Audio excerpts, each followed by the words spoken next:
Hello students, I am Deepak sir and आज हम लोग जो चैप्टर्स देखने वाले जिसका हम लोग रैपिड रिवीजन करने वाले वो है शेयर्स एंड डिविडेंड्स। इससे पहले जीएसटी और बैंकिंग का चैप्टर्स का रिलीज हो चुका है। आप नीचे डिस्क्रिप्शन में जाके उनका वीडियो भी देख सकते हैं अगर आपको उनमें कोई दिक्कत है तो चलिए शेयर्स एंड डिविडेंड्स पहले समझते हैं। शेयर्स और डिविडेंड्स होता क्या है। मान लो मुझे एक कंपनी चालू करना है, मुझे उसके लिए 100 करोड़ रुपया चाहिए। अभी 100 करोड़ रुपया मेरे पास नहीं है, मेरे को कोई प्रोजेक्ट करना है जो कि 1000 करोड़ का है, मेरे पास 1000 करोड़ नहीं है। बैंक के पास जाऊंगा, शायद 1000 करोड़ ना लैंड कर पाए। तो मैंने बुद्धि लगाया, मैंने बोला मैं किसी से भी 1 करोड़ 2 करोड़ 5 करोड़ 100 करोड़ मांगूंगा, शायद मुझे ना मिले, लेकिन मैं सबसे अगर 100 रुपया मांगूंगा तो मिल जाएगा। तो अगर मैं 1 करोड़ लोगों से 1000 रुपया मांग लू तो 1000 करोड़ हो जाएगा। 1 करोड़ से 100 रुपया मांग लू तो 100 करोड़ हो जाएगा, और 100 रुपया देने में तो कोई इतना दिक्कत नहीं होगा। तो ऐसा ही चीजों का इस्तेमाल किया। मेरे को ये 1000 करोड़ को मैंने 100 करोड़ के छोटे छोटे हिस्सों में डिवाइड कर दिया। इन हिस्सों को इंग्लिश में क्या बोलते हैं? शेयर। सो ये बेसिकली एक शेयर हो गया। जो भी पर्सन ये शेयर परचेज करेगा, मतलब वो मेरे को 100 रुपया देगा और मैं उसको एक रिटन डॉक्यूमेंट दूंगा कि भैया आप ये हो, तो आप शेयर होल्डर बन जाओगे। अगर आपने ये 100 रुपया मुझे दिया तो आप शेयर होल्डर बन जाओगे, और अब आप मेरे कंपनी का, मेरे प्रोजेक्ट का जो प्रॉफिट होगा उसमें आपको हिस्सेदारी मिलेगा। तो मान लो इस साल मेरे कंपनी ने एक सर्टेन प्रॉफिट कमाया, तो मैं उस प्रॉफिट का एक सर्टेन पोर्शन अपने शेयर होल्डर्स में बांटना चाहता हूं। तो ये जो प्रॉफिट का पोर्शन है इसको हम डिविडेंड्स बोलते हैं। ठीक है, तो basically shares and dividends concept एक कॉमर्स का चैप्टर है। एकदम कॉन्सेप्ट बहुत सिंपल है, कुछ खास नहीं है। बेसिक तुमको इंडेक्स याद रखना है, क्या टर्मिनोलॉजी है और क्या फॉर्मूला है। तुम अगर फॉर्मूला अच्छे से याद रख पाओ और इंग्लिश लैंग्वेज अच्छे से पढ़ पाओ, मतलब क्वेश्चन पढ़ के अच्छे से डेटा लिख पाओ, तो क्वेश्चन इज ऑलमोस्ट सॉल्व। उसके बाद बेसिक कैलकुलेशन है जो कि कोई बहुत डिफिकल्ट है नहीं, बट थोड़ा सा ध्यान देना। सबसे पहले face value. Face value basically FV लिखते हैं। ये सब सिंबल तुम डायरेक्टली यूज कर सकते हो, इनके लिए कुछ मेंशन करने का जरूरत नहीं है, स्टैंडर्ड सिंबल्स है। सो face value, face value basically क्या होता है? फेस वैल्यू बेसिकली एक टर्म होता है जिसको हम लोग बोलते हैं कि सपोज अगर मैं तुमको 100 रुपए का शेयर इशू कर रहा हूं, तो फेस वैल्यू उसका क्या हो गया? 100 रुपए। ठीक है ना, मतलब उस शीट ऑफ पेपर पे 100 रुपीज लिखा है। ये लाइफ टाइम कभी चेंज नहीं होगा। जब कंपनी ने शेयर इशू किया, ये तब जो वैल्यू सेट हो गया बस ये वही रहेगा। मार्केट वैल्यू, मैंने जब फर्स्ट टाइम शेयर इशू किया था 100 रुपए में, मेरे को तुमसे 100 रुपए मिला था। मान लो थोड़े टाइम बाद ऑब्वियसली शेयर का प्राइस बढ़ेगा, मार्केट में किसी को लगा ये कंपनी तो बहुत बढ़िया है, मैं तो इसका 150 भी देने को रेडी हो जाऊंगा। तो कोई आदमी इस पे 150 रुपया देके तुमसे ये शेयर ले लेगा, और तुमको लगा नहीं ठीक है, आई नीड मनी, मेरे को 100 के बदले 150 मिल रहा है, इट्स अ फाइन डील। तो मार्केट में जो अभी वैल्यू चल रहा है उसको हम लोग मार्केट वैल्यू बोलते हैं। ये कौन सा मार्केट है? ऑब्वियसली ये शेयर मार्केट है। शेयर मार्केट में कंपनीज का जो ट्रेडिंग में जो वैल्यू चलता है उसको मार्केट वैल्यू बोलते हैं। आपके पास कितना नंबर ऑफ शेयर्स है उसको हम एन से रिप्रेजेंट करते हैं। कंपनी जब डिविडेंड इशू करता है तो वो ऐसे नहीं बोलता है कि मैं 5 रुपया डिविडेंड दे रहा हूं। कंपनी बोलता है मैं 10% डिविडेंड दे रहा हूं। तो ये जो डिविडेंड परसेंट है वो 10% है। ऑब्वियसली ये साल में जनरली एक बार देता है, तो इसीलिए इसको हम लोग एनुअल इनकम या टोटल डिविडेंड भी बोलते हैं। तो ये आपका कैलकुलेशन किया जाएगा और साल में आपके पास जितना नंबर ऑफ शेयर्स है उसका टोटल आपको कितना रुपया मिला उसको हम लोग एनुअल इनकम बोलते हैं। और टोटल इन्वेस्टमेंट, आपने उस पर कितना इन्वेस्ट किया, आपने टोटल कितना खर्चा किया, 10,000 के शेयर लिए, 2 रुपए के शेयर लिए, कितना लिए, वो आपका टोटल इन्वेस्टमेंट है। ROR also known as rate of return which is also called yield percent. Rate of return या यील्ड परसेंट बेसिकली एक टर्मिनोलॉजी है जो कि आपका प्रॉफिट परसेंटेज बताता है। सोचो तुमने कितना इन्वेस्ट किया वर्सेस तुमने कितना कमाया। फॉर एग्जाम्पल मैंने 100 रुपया कमाया, मान लो 2 पर्सन है ए और बी, दोनों ने कंपनी में शेयर परचेज किया, दोनों को कंपनी ने 100 रुपया डिविडेंड दिया। ये तो नॉर्मल बात है, दोनों को 100 रुपया कमाई हुआ, लेकिन क्या दोनों का प्रॉफिट परसेंट सेम होगा? नहीं, प्रॉफिट परसेंट तो डिपेंड करता है कॉस्ट प्राइस पे। Profit by cost price into 100। दोनों का कॉस्ट प्राइस अगर अलग अलग है तो ऑब्वियसली प्रॉफिट परसेंट चेंज हो जाएगा। वैसे ही आपका टोटल इन्वेस्टमेंट क्या है, आपने किस रेट पे मार्केट से खरीदा है, उससे आपका ROR चेंज हो जाएगा। Annual income value wise same रहेगा, लेकिन परसेंटेज वाइज चेंज हो जाएगा। अच्छा, कुछ टर्मिनोलॉजीज है, जैसे कभी कभी लिखा रहता है at par, at premium, at discount. Concept से समझ में आ रहा है? एट पार मतलब सेम लेवल पे रहेगा, मतलब जिस रेट पे कंपनी ने शेयर इशू किया था आज भी उसी रेट पे चल रहा है। Face value is same as market value. At premium मतलब जिस रेट पे कंपनी ने इशू किया था आज मार्केट में उससे ज्यादा चल रहा है। तो सवाल है कितना ज्यादा चल रहा है, तो अगर कोई परसेंटेज दिया तो दैट परसेंट ऑफ एफवी लगा लो, प्रीमियम परसेंट ऑफ एफवी। अगर परसेंटेज नहीं दिया, डायरेक्ट वैल्यू दिया, मान लो 100 का शेयर है, 20 रुपया प्रीमियम चल रहा है, तो अभी कितने का हुआ? 120। वैसे ही अगर डिस्काउंट चल रहा है, 100 रुपए का शेयर है और 20 रुपए डिस्काउंट चल रहा है, तो शेयर कितने का हुआ? 80, माइनस कर दो, प्रीमियम ऐड होता है माइनस डिस्काउंट सब्ट्रैक्ट होता है, बेसिक कॉन्सेप्ट। फॉर्मूला, वैसे तो 3 मेजर फॉर्मूला है, 1 2 3, लेकिन थोड़ा बहुत इनका डिराइवेटिव्स है जो कि हम लोग उसका फायदा उठाते हैं, थोड़ा शॉर्ट करते हैं तो स्पीड अप हो जाता है और कुछ नहीं। तो सबसे पहले टोटल इन्वेस्टमेंट, आपने कितना रुपया इन्वेस्ट किया। आपने सोचो 100 शेयर खरीदा, हर शेयर तुमने खरीदा 10-10 रुपए में, तो टोटल कितना इन्वेस्ट किया? 1000 रुपया। तो basically market value into number of shares. इसी को यूज करते हुए अगर मेरे को नंबर ऑफ शेयर्स कैलकुलेट करना है तो that becomes total investment divided by market value. तो हम लोग इसका इस्तेमाल कर लेते हैं, स्पीड अप हो जाती है चीजें। Annual income, annual income is basically आपने टोटल कितना कमाया। मान लो कंपनी ने 10% डिविडेंड दिया। अभी ये जो परसेंटेज है हमेशा याद रखो जीवन में, परसेंट ऑफ व्हाट। कभी भी कहीं भी पढ़ो, अगर 10%, 5%, 20% जो भी दिया हुआ है, तो कितने रुपए का, मतलब क्या चीज का। For an example, if I earn 40% and Mukesh Ambani also earn 40%, इसका ये मतलब तो नहीं है ना कि मेरा प्रॉफिट और मुकेश अंबानी का टोटल प्रॉफिट सेम होगा। ऑब्वियसली उसका बहुत ज्यादा होगा। तो the whole point is percentage of what. तो परसेंट किस पे लगाएगा कंपनी? कंपनी बोला मैंने आपको जो शेयर इशू किया था, जो मैंने आपको पेपर दिया था, जो डॉक्यूमेंट दिया था, वो डॉक्यूमेंट पे एक वैल्यू लिखा हुआ था जिसको हम फेस वैल्यू बोलते हैं, और मैं तो उसी पे लगाऊंगा क्योंकि मेरे को क्या पता, मेरे को क्या फर्क पड़ता है मार्केट में क्या चल रहा है। मैंने तो आपसे इतना ही कलेक्ट किया ना, तो मैं इतना ही लगाऊंगा। सो बेसिकली D% ऑफ FV, ये तो एक पे हुआ। इस पर्टिकुलर पार्ट को, सिर्फ इतना को हम लोग बोलते हैं DPS, also known as dividend per share. एक शेयर पे आपको कितना मिला। मान लो 10% ऑफ 100 रुपया, तो एक शेयर पे मेरे को मिला 10 रुपया, और मैंने ऐसा 100 शेयर खरीदा था, तो मेरा टोटल कितना हो गया? 1000 रुपया। अभी ROR, also known as profit percent, is basically profit by cost price into 100। What is profit? Profit is basically your income, annual income, divided by cost price is basically total आपका कितना खर्चा लगा, which is total investment into 100। अब अगर आप दोनों का formula put करते हो यहाँ पे, तो एक बढ़िया सा चीज निखर के आता है, D% of FV into N divided by MV into N into 100।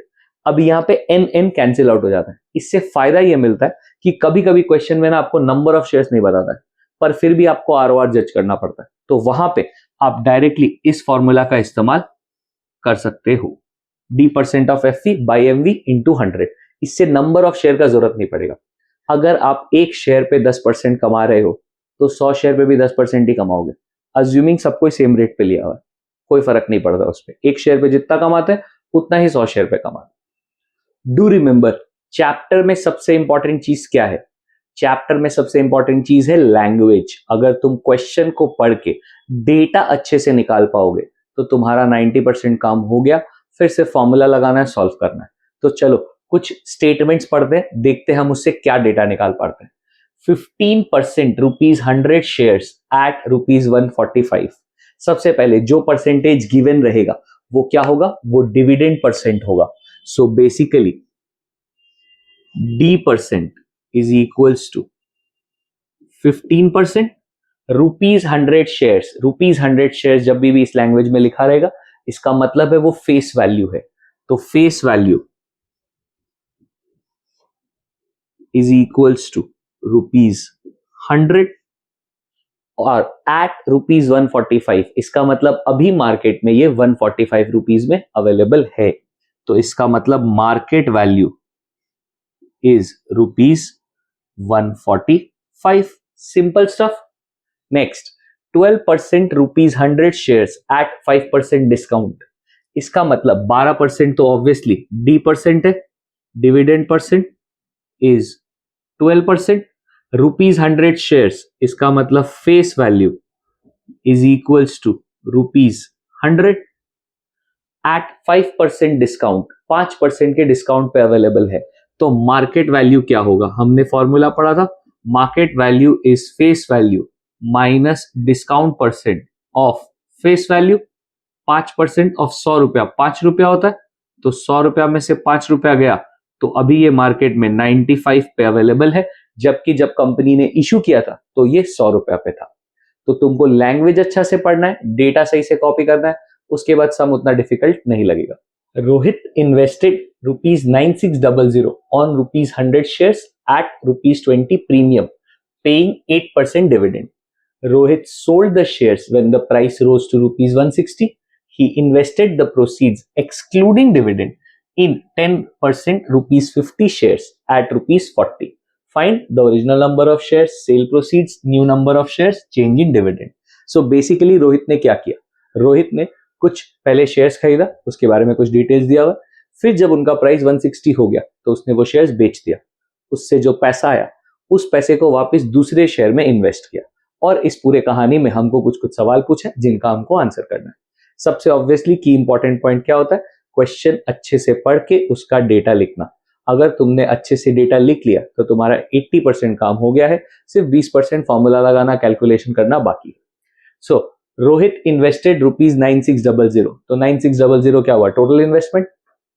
Rupees 100 shares face value at rupees 20 premium, 20 रुपए प्रीमियम पे बिक रहा है। इसका मतलब 100 रुपए का शेयर पे अगर 20 रुपया प्रीमियम लगाओगे तो 120 रुपया market value, paying 8% dividend, D% 8%। सबसे पहला सवाल हमसे पूछा है original number of shares. Original number of shares क्या होगा? ओरिजिनल नंबर ऑफ शेयर्स का फॉर्मूला है total investment by market value. Original कोई भी नंबर ऑफ शेयर्स का फॉर्मूला है total investment by market value. Market value हम लोग को 120 गिवन है, टोटल इन्वेस्टमेंट 9600 गिवन है, हमने डिवाइड किया, हमको पता चला उसके पास 80 शेयर्स थे। दूसरा सवाल हमसे पूछा है उसका सेल प्रोसीड्स क्या है। सेल प्रोसीड्स मतलब उसको बेच के कितना रुपया आया। तो सबसे पहला सवाल सोचो, अगर एक तुम सामान खरीदने गए, ठीक है, 10 रुपए का एक चॉकलेट है और तुमने 8 चॉकलेट खरीदा, तो कितना रुपया मिला? तुम कितना रुपया खर्चा हुआ तुम्हारा? तो बेसिकली तुम्हारा 80 रुपया खर्चा हुआ। वैसे ही आपने कितना रुपया में बेचा इनटू आपके पास कितना पीस था। So basically sale proceeds is like selling price into number of shares. तुम इसको एक अलग फॉर्मूला की तरह ट्रीट कर सकते हो, या फिर एकदम बेसिक कॉन्सेप्ट हमने बचपन से करते आए। 10 रुपए का सामान है, 8 पीस खरीदा, 80 रुपया हुआ। 160 का सामान है, सेलिंग प्राइस 160, और हमने उसमें 80 पीस खरीदा, 80 पीस बेचा बेसिकली, तो टोटल कितना हुआ? 12800। सो न्यू शेयर्स के बारे में हम लोग को क्या डिटेल दिया हुआ है? D% 10% है, 50 रुपए का शेयर है मतलब फेस वैल्यू, और 40 रुपीज हमारा मार्केट वैल्यू है। साथ ही साथ हम लोग को बोला है ही invested the proceeds excluding dividend, मतलब डिविडेंड छोड़ के सेल प्रोसीड जो भी है मतलब 12800 वो उसका इन्वेस्टमेंट है, मतलब टोटल इन्वेस्टमेंट है। ऑब्वियसली अगर क्वेश्चन में इंक्लूडिंग डिविडेंड बोलता तो हम पहले डिविडेंड कैलकुलेट करते, उसको ऐड करते और फिर वो सारा पैसा वो इन्वेस्ट कर दिया ये अज्यूम करते। बट क्योंकि क्वेश्चन में मेंशन किया एक्सक्लूडिंग डिविडेंड, तो फिर हम लोग उसको काउंट करेंगे।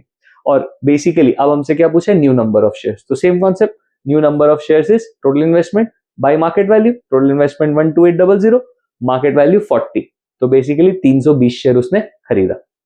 लास्ट ओरिजिनल एंड सॉरी हमसे पूछा है change in dividend. Change in dividend मतलब पहले उसका कितना डिविडेंड आता था, अब कितना डिविडेंड आता है, दोनों का गैप निकाल लोगे तुमको पता चल जाएगा change in dividend. Original annual income, annual income क्या होता है? D% of FV into number of shares. 8% का शेयर था, 100 रुपए का फेस वैल्यू है और 80 शेयर्स उसके पास था। सो 8% ऑफ 100 इंटू 80, 640 रुपीज आता है। न्यू एनुअल इनकम 10% का शेयर था, 50 रुपया का फेस वैल्यू था और 320 शेयर था। सो 10% ऑफ 50 इंटू 320, 1600 आता है। कोई भी चीज का चेंज निकालना मतलब new value minus old value. So new value हमारा 1600 है, ओल्ड वैल्यू 640 है, सबट्रैक्ट किया 960 आ गया। अब क्वेश्चन में तुमको क्या क्या चीज ध्यान रखना है? तुमको ध्यान रखना है कि तुमको फॉर्मूला एटलीस्ट एक बार लिखना चाहिए, बेटर होता है। ऐसा कोई बहुत कंपल्शन नहीं है लेकिन बढ़िया होता है। देखो मैंने हर एक का फॉर्मूला एटलीस्ट एक बार लिखा है। एटलीस्ट एक बार का क्या मतलब हुआ? अगर आप फॉर्मूला 2 बार यूज कर रहे हैं तो आप एक ही बार लिख सकते, कोई प्रॉब्लम नहीं है, दूसरी बार लिखने का जरूरत नहीं है। टीचर को पता चल गया इसको आता है। जैसे यहाँ पे मैंने नंबर ऑफ शेयर्स का फॉर्मूला लिखा है, यहाँ पे मैंने डायरेक्ट एप्लीकेशन कर दिया। यहाँ पे मैंने एनुअल इनकम का फॉर्मूला लिखा है, यहाँ पे मैंने डायरेक्ट एप्लीकेशन कर दिया। तो वो तुम अपने हिसाब से कर सकते हो। एंड ऑल्सो जो सबसे इंपॉर्टेंट चीज है जहां पे डेफिनेटली मार्क्स कटेगा वो है यूनिट। अगर रुपीज लिखना भूल जाओगे, परसेंट लिखना भूल जाओगे, तो ये सब सबका यूनिट का तुम्हारा नंबर कटेगा। तो ये सब तुम ध्यान रखना, कोई भी जगह पे यूनिट लिखना भूल जाओगे तो वो सबका मार्क्स कट जाएगा। ठीक है, तो अच्छे से सम पढ़ोगे, आराम से करोगे तो बहुत इजीली चैप्टर हो जाएगा। Which is a better investment, दो टाइप का शेयर्स हमको लिस्ट किया है, एक 7% ₹100 शेयर्स एट ₹120, दूसरा 8% ₹10 शेयर्स एट ₹13.50। हमको बताना है कौन सा ज्यादा बढ़िया इन्वेस्टमेंट है। हमेशा याद रखो तुम्हारे लिए क्या बढ़िया होता है, जिसका डिविडेंड ज्यादा है या जिसका आरओआर ज्यादा है। आरओआर ज्यादा है हमेशा। डिविडेंड कंपनी इशू करता है, वो अपने हिसाब से इशू करता है, लेकिन तुमने किस रेट पे शेयर परचेज किया है वो तुम पे डिपेंड करेगा। और उसी लिए तुम्हारे लिए सबसे इंपॉर्टेंट टर्मिनोलॉजी क्या है, आरओआर, रेट ऑफ रिटर्न। तो बेसिकली तुमको दोनों शेयर का आरओआर कैलकुलेट करना है। जिसका आरओआर ज्यादा है वो तुम्हारे लिए बढ़िया इन्वेस्टमेंट है, जिसका आरओआर कम है वो तुम्हारे लिए घटिया इन्वेस्टमेंट है। हम लोग को शेयर्स के बारे में क्या गिवन है, शेयर्स का डिविड, पहला share first case, dividend percent 7%, face value ₹100, market value ₹120। इससे क्या आरओआर कैलकुलेट कर सकते हैं? यस, आरओआर का दो फॉर्मूला था, एक AI/TI इंटू 100 या फिर दूसरा formula D% of FV by MV into 100। D% मतलब 7% of ₹100 divide by 120 into 100। 100 cut गया, 120 से ये कटेगा, इधर 5 आएगा, इधर 6 आएगा, तो बेसिकली 35/6 बचा। वैसे तो मैं फ्रैक्शन में ही छोड़ देता अगर मैं जजमेंट इजीली पास कर पाऊं तो, लेकिन अगर जजमेंट में दिक्कत हो तो आप उसको डेसिमल में भी ला सकते हो, जैसे 58/3% आया हमारा ये। अब हम लोग केस 2 स्टडी करेंगे। केस 2 में हमारा क्या बोला है, डिविडेंड परसेंट 8%, फेस वैल्यू ₹10 और मार्केट वैल्यू 13.5%। तो basically 8/100 into 10 divided by 13.5 into 100। ये 100 कट गया, 13.5 का परसेंट हटाएंगे तो यहाँ पे 100 आ जाएगा। एक जीरो काट लिया, 135 और 100 को मैंने 5 से काटा, यहाँ 27 और यहाँ 20 आया, तो बेसिकली 160/27। तुम चाहो तो फ्रैक्शंस को कंपेयर कर सकते हो, 160/27 बड़ा है या 35/6, या फिर इनको डेसिमल में ले आओ, ज्यादा टाइम नहीं लगता है। ये आया 5.92। नोटिस कर रहे हो कितना क्लोज है। अगर ये थोड़ा सा भी ज्यादा होता, जैसे 6 या कुछ आ रहा होता, तो इजीली जजमेंट हो जाता, लेकिन 5 पॉइंट समथिंग है, मतलब मिक्स फ्रैक्शन में भी मेरा काम नहीं होगा, क्योंकि मिक्स फ्रैक्शन में दोनों ही 5 समथिंग बाय समथिंग आएगा, तो फिर तुमको वो जज करना पड़ जाएगा। तो डेसिमल यहाँ पे बहुत बढ़िया ऑप्शन रहता है, 5.92। तो मेरे को पता चल रहा है सेकंड वाला जो है वो एक बेटर इन्वेस्टमेंट है मेरे लिए, इसीलिए जो सेकंड वाला है 8% ₹10 shares at ₹13.50 is a better investment. Thank you for watching the video till the end. If you have come this far, try solving the question which is given in the pinned comments. Also, like the video, share it with your friends ताकि किसी को भी अगर ये chapter revise करना हो तो वो कर सके, और चैनल को सब्सक्राइब कर लो क्योंकि बाकी सारे रिवीजन वीडियोस भी अपलोड होंगे थोड़े टाइम में।